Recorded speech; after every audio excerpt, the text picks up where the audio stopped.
Welcome to Anifiction, where we explore the different possibilities of anime. This is the second part of What If Zoro Became a Marine. Last time we left off at Yum's introduction, so let's see what will happen next. The battles between Yum and Zoro became a regular occurrence. They fought multiple battles with each other, and most of the time, it was a draw.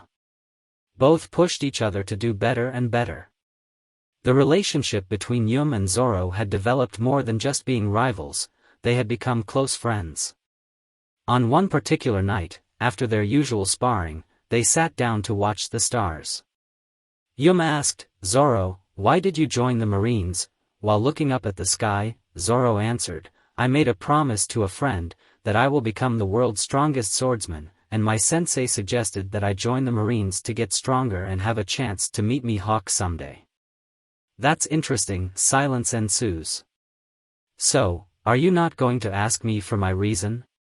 Yum asked with an annoyed face. "Well, if you want to say it, you can," Zoro said calmly. Then I won't," Yum said, while moving her head to the side. Zoro asked while sighing, fine. "What made you join the Marines?" Yum quickly turned around with a big smile on her face and answered quickly, "I always wanted to help the people around me, so for that reason, I joined the Marines." "That's pretty noble of you, Yum," Zoro answered. Yum blushed a little and turned her head away. What's gotten into her all of a sudden? Zoro thought, feeling confused. "Let's head back to the base," Zoro said while standing up. Yum quickly came out of her daze and caught up with Zoro. The next day, Zoro was assigned a mission to go for the yearly check of the marine base in Joa Island. It's a moderately big island with a few villages on it.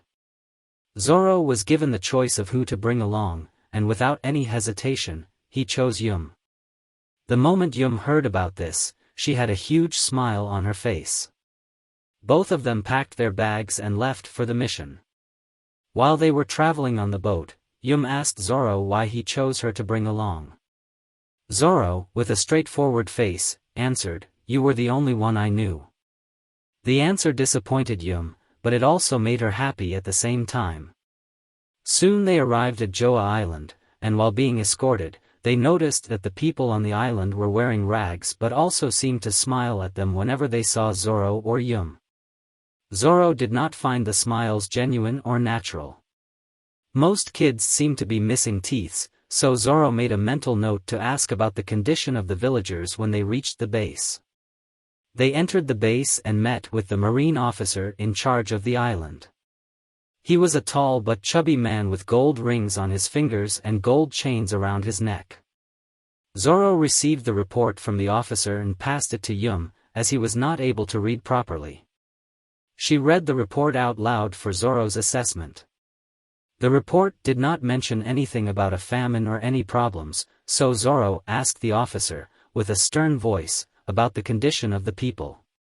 The officer answered with a panicked voice, "Oh no. They're just poor." This made Zoro a little uncomfortable, but he kept going by asking what the main occupation of the villagers was. The officer answered by saying that it was farming. After hearing the answer, Zoro stood up with a straight face and said, "Thank you for your cooperation. Since Yum and I will be staying here for the next 2 days, we would like to be brought to our rooms." "Oh, of course, Belle, show them their rooms," the officer replied. As Yum settled down in her room, she started to think about how Zoro had acted back at the officer's room. I've never seen Zoro talk like that. While Yum was pondering about the incident, she heard a knock at her window. As she turned around to check what it was, she saw Zoro. This scared the living daylights out of her, but she soon recovered and opened the window, and half screamed, "What the hell were you doing outside my window?" "I had no other way. If I had come through the door, they would have seen me on the cameras," Zoro said, taking a seat on her bed. "So, what's so important that you couldn't even use the front door?" Yum asked with a confused expression. "Didn't you notice?" "Notice what?" Yum asked while still being confused. Even though the villagers are so poor that they couldn't even buy themselves proper clothes, how do you think that the officer has so many gold rings and gold chains on his body? What's so suspicious? He must have bought them with his own money, Yum replied. But how? An officer does not get paid nearly enough to buy the things he owns, Zoro said while trying to convince her. That does make sense. So, are you trying to say that the officer is taking additional money as tax? No. Even if he collects as much money as he can from all the villages, it would still not be enough.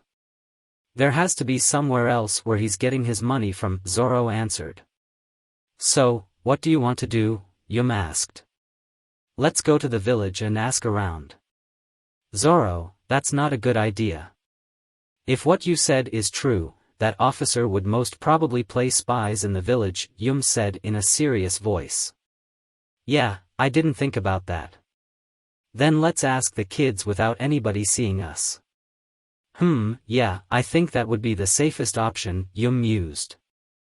Well guys, that will be it for now. I hope you guys enjoyed the video. If you did, please like and subscribe. And with that, Anifiction out.